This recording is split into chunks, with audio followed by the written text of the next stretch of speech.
Alhamdulillah, asyhadu an la ilaha illallah wahdahu la syarikalah wa asyhadu anna Muhammadan abduhu wa rasuluh, amma ba'du.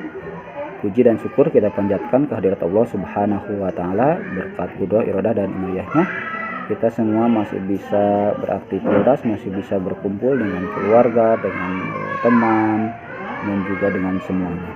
Tentu semua itu adalah bentuk kenikmatan yang Allah berikan kepada kita semua, dan kita wajib mensyukuri dengan cara kita senantiasa melaksanakan apa yang Allah perintahkan, ibadah yang Allah perintahkan, dan kita meninggalkan apa-apa yang dilarang oleh Allah Subhanahu wa taala.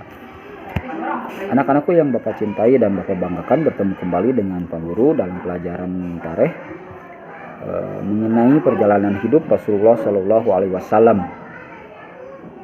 Nah, sekarang bersambung kepada dari yang kemarin-kemarin ya, mulai dulu masih di perjalanan hidup Rasulullah sewaktu beliau masih kecil. Waktu usia sampai 4 tahun, dari bayi sampai 4 tahun, Rasulullah tinggal bersama Halimah As-Sa'diyah, ibu susunya di Bani Sa'ad, di Arab Badui ya, di perkampungan. Kemudian dari 4 tahun Rasulullah tinggal bersama ibunya Siti Aminah ya. Siti Aminah selama 2 tahun. Di saat usia Rasulullah 6 tahun, Siti Aminah meninggal di daerah Abwa sepulangnya dari Madinah ya. Meninggal di daerah Abwa. Kemudian setelah ibunya meninggal di saat usia beliau 6 tahun, Rasulullah tinggal bersama kakeknya yaitu Abdul Muthalib di Mekah itu sampai usia 8 tahun. Sampai usia 8 tahun tinggal bersama kakeknya atau datuknya itu Abdul Muthalib. Setelah Abdul Muthalib wafat dan meninggal, pengurusan beliau diserahkan kepada pamannya, salah satu pamannya yang bernama Abu Thalib. Abu Thalib. Sengaja Abdul Muthalib kakeknya menitipkan Rasulullah ke Abu Thalib karena memang Abu Thalib ini sosok yang bijaksana. Walaupun kondisi beliau Abu Thalib ya orang miskin dibanding dengan paman-pamannya yang lain seperti Abu Uzza atau Abu Lahab atau juga Al-Abbas. Mereka lebih kaya. Tapi pengurusan Rasulullah dititipkan kepada Abu Thalib karena Abu Thalib ini orangnya sangat bijaksana. Beliau tidak membedakan mengurus ke anaknya ataupun ke Rasulullah. Maka terbukti di bawah pengurusan Abu Thalib ini Rasulullah terbentuk menjadi pemuda yang kuat, yang sabar, yang mempunyai akhlak yang baik ya. Lumayan lama Abu Thalib mengurus Rasulullah dari mulai usia 8 tahun sampai 25 tahun. Berarti sekitar 17 tahun ya sampai beliau menikah. Tentu banyak kisah atau banyak perjalanan hidup, pengalaman yang Rasulullah alami saat tinggal bersama pamannya yaitu Abu Thalib. Ada salah satu kisah ya yang banyak disampaikan ya oleh mengenai perjalanan Rasulullah bersama pamannya ini ke negeri Syam di saat beliau berusia 12 tahun.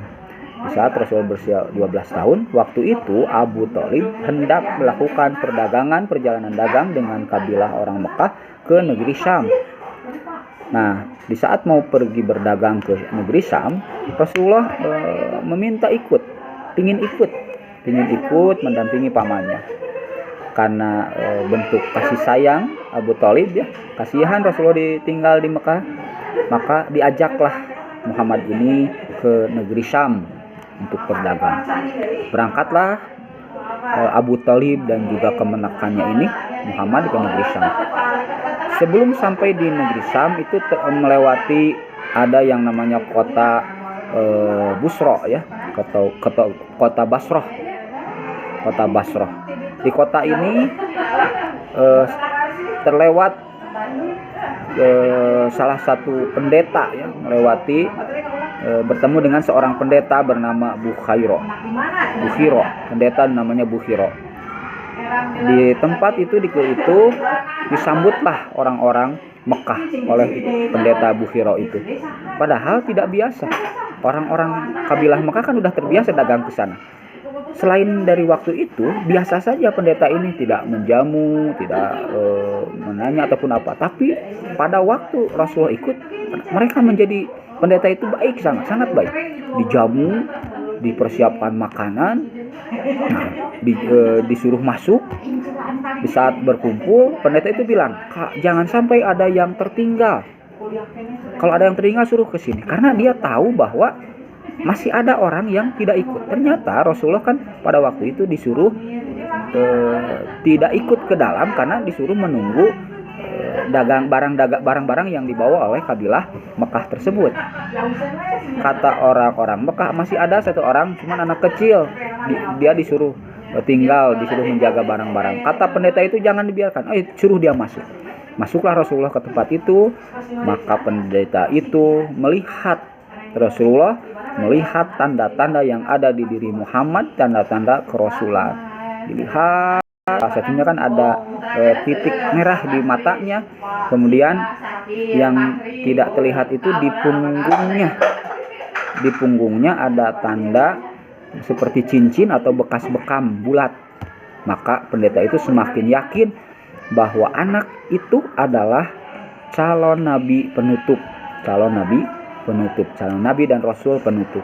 Maka setelah mengetahui tanda-tandanya, karena kan memang orang Yahudi, orang Nasrani itu mengenal sosok yang akan menjadi seorang nabi terakhir. Malahan dalam Al-Quran disebutkan bahwa orang Yahudi, orang Nasrani itu mengenal Muhammad lebih daripada mengenal anaknya sendiri. Sebab itu semakin yakin bahwa ini calon nabi, kata pendeta itu. Maka berpesanlah pendeta itu kepada Abu Thalib. Kata pendeta itu, anak ini kelak akan menjadi penutup sekalian nabi dan rasul Tuhan. Dan kelak dia akan dimusuhi oleh kaum dan bangsanya. Bakal dimusuhi. Maka oleh sebab itu, kata pendeta itu, kalau urusan di negeri Syam sudah beres, cepat-cepat bawa pulang. Karena khawatir kalau ketemu sama orang Yahudi bisa jadi dibunuh. Paling ringan itu disakiti. Mendengar nasihat dari pendeta itu, Abu Thalib jadi khawatir. Maka beliau cepat-cepat berdagang. Pedagangnya pun tidak leluasa ya. Yang penting barang habis. Oleh sebab itu, Abu Thalib pada saat berdagang tidak mendapat keuntungan yang besar. Karena memang dia, Abu Thalib ini, lebih mengkhawatirkan keselamatan Muhammad ketimbang keuntungan. Maka cepat-cepat dia beres.